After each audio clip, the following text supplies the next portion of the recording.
Mitochondrial Donation Law Reform, Maves Law Bill of 2021. Mr Speaker, this bill amends the Prohibition of Human Cloning for Reproduction Act of 2002 and the Research Involving Human Embryos Act of 2002 to make mitochondrial donation legal in Australia. This bill will allow women to have a biological child in a way that minimises the risk of transmission of the insidious effects of mitochondrial disease, a disease for which there is no known cure at this moment in our history. And that leaves children suffering from seizures, fatigue, multiple organ failure and heart problems, in severe cases, premature death. Here in Australia, each year, around 56 children are born with a severe form of the disease. This equates to approximately 1 child per week. The tragic prognosis for these children and their families is that many will pass within the first 5 years.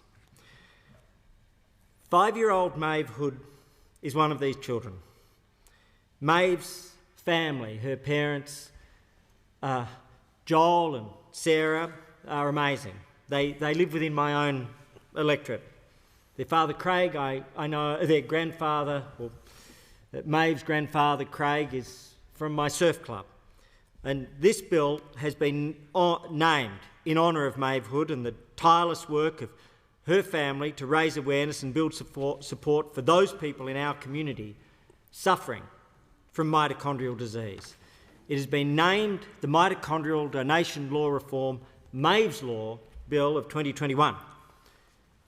Maeve has a severe type of mitochondrial disease that was diagnosed at 18 months. She's bright, she's bubbly, beautiful young girl, but she suffers from the most challenging of medical issues. Maeve is thankfully still with us, but her family lives with daily uncertainty about the future. As Dad, Joel, said to me this morning, every day for this 5-year-old girl is a blessing. So that's why, as a minister, as a father, as an individual, with the passionate support of the Prime Minister, who is patron of the Mitochondrial Foundation and public and proud, with the support of the opposition, and Chris Bowen has been a champion in supporting this and has passed that baton to his successor, Mark Butler, with the support of the community and with the support of people such as Sarah and Joel Hood and Catherine McGovern from the Foundation. We seek to avoid the heartache, the pain, the anguish of having a child with severe mitochondrial disease. Advances in reproductive technology now mean we can help by providing those families at risk of passing on the disease with a pathway to having a healthy child who can live a rich, full, long life. This bill, Maeve's Law, I believe, provides that pathway. It transcends parties or politics, religions. We seek for this to be a unifying moment for Australia.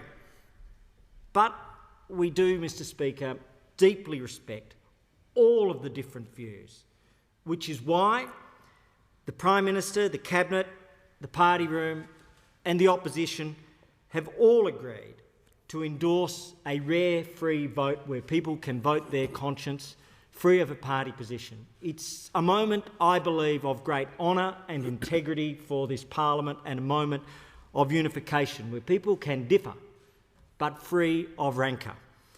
So the science underlying this reproductive technology is complex, it's new, it's not untested though. Mitochondrial donation is an umbrella term for IVF-based reproductive technology which prevents mitochondrial disease being passed from a mother to her child with the assistance of a donor. Mitochondrial donation cannot, however, be used at this point to cure people with existing mitochondrial disease, nor can it prevent mitochondrial disease caused by an individual's nuclear DNA. It's been legal in the United Kingdom since 2015, and so we have looked to the experience of the UK in designing this bill. However, we have also carefully considered how this technology can be delivered within the existing frameworks of the Australian health system to help inform our approach we've consulted widely in Australia over several years, and we deeply respect the differences in opinion, whether it's based on faith or other form of belief system that people may have. In 2018, the Senate Community Affairs References Committee undertook an inquiry into the science of mitochondrial donation. The inquiry examined the impacts of mitochondrial disease and the legal and ethical considerations associated with mitochondrial donation. The final report recommended further consultation with the community, relevant experts in the states and the territories before the introduction of this technology into Australia. Over 2019-20, the National Health and Medical Research Council, the NHMRC, undertook a series of consultation activities, engaging with a broad range of experts as well as the broader community. Together, with lessons learnt from the UK, the outcomes from these inquiries have shaped this bill. Both identified significant support for the legislation of mitochondrial donations from clinicians, scientists, families, advocacy groups and the broader community. Broad, not universal, I don't seek to say that, but I hope over time universally accepted. The bill outlines a carefully staged pathway towards the legalisation of mitochondrial donation in clinical practice.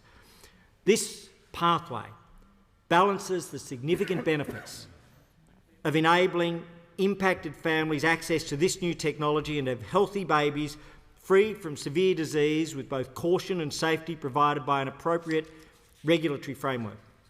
The first stage will initially allow for lab-based research and training. This will be followed by allowing some families to access the technique as part of a trial at one carefully selected, licensed and Commonwealth-funded clinic. This trial will help determine the safety, the efficacy, the feasibility of the technology, preventing serious mitochondrial disease being passed from mother to child. The trial clinic will need to demonstrate significant experience and expertise in mitochondrial disease and reproductive health. It will also need to demonstrate an ability to provide equity of access to families, have specialised research in clinical facilities and the expertise to provide appropriate support to all participants. Should the trial find the procedure to be safe and effective, the bill contains an option to move to stage 2, where this new technology will be made available in a broader range of clinical settings for all Australians. However, progression to stage 2 will be subject to a separate decision by government. It will be informed by the outcomes from the trial, expert opinion and further consultations. At this point, states and territories will also have the option of opting in to a national regulatory framework governing the clinical provision of this technology. That second stage through the Parliament, certainly with the agreement of both sides, would also be subject to a disallowable instrument that would be, in its own right, a free vote. This bill has inbuilt safeguards and protections. It establishes a comprehensive licensing regime to ensure access to this technology is carefully controlled and that the procedure is conducted safely, ethically. 5 different categories of licences are provided for in the bill, corresponding to steps within stage 1 and stage 2. And through the process of applying for licences and complying with their conditions, organisations will be closely vetted and carefully overseen by the NHMRC. The 2-stage approach provided for in this bill was outlined in a discussion paper released in February of this year. Public consultation on this has just closed. Overwhelmingly, the government heard strong support from experts and from those in the community who engaged in the process. Some members of the community, as I have noted, legitimately, appropriately, within their belief systems, have raised concerns about issues such as privacy of parents and children, creation and destruction of embryos, ensuring informed consent, donor rights, the newness of the science. I acknowledge that not all members of the community, Mr Speaker, are comfortable with the use of this technology, and that's reflected in the free vote, the ability to vote the conscience, which has been called upon jointly by the major parties. Ultimately, though, this bill has been developed in Maeve's honour, Maeve's law, Maevehood. Maeve's law will ensure that other children and parents do not have to suffer the devastating consequences of mitochondrial disease as Maeve and Sarah and Joel Hood have. And every day we look for hope for Maeve with new science. But every day this bill will give hope and will provide parents in the future with the option to have their own children free from the burden of this severe disease. And those things happen very rarely in the life of a country or a parliament. So in looking at this, there are many people that I want to thank for bringing it to this point. I particularly want to thank the parents, the advocates, the clinicians, the Mitochondrial Foundation, strong leaders such as Catherine McGovern, and then across the Parliament, the work of the member for Macarthur, the member for Higgins, my formerly opposite number, Chris Bowen, and so many others. But there are some strong leaders in my own office and department that I want to thank for taking this forward. I want to thank Kylie Wright and Joe Tester and Wendy Black, who I'm blessed to have such strong leaders in my office. Carolyn Edwards in the department, who is one of the finest public servants that I have ever had the privilege to meet, the Associate Secretary in our department. And I want to thank the Prime Minister, who's made this a personal passion. It would have been easy to say no. It would have been easy to say this could have been divisive, but he embraced it and owned it and encouraged it. So, at this moment, it is incumbent on this government to give Australian parents the choice and the opportunity to have children free from a severe disease through the use of reproductive technology and to reduce the burden of disease for future generations. It is also essential that we remain at the forefront of advances in both medical science and reproductive technology. We cannot sit by complacently when the health and lives of Australian children are at stake, and the opportunity to provide hope and medical support is now with us.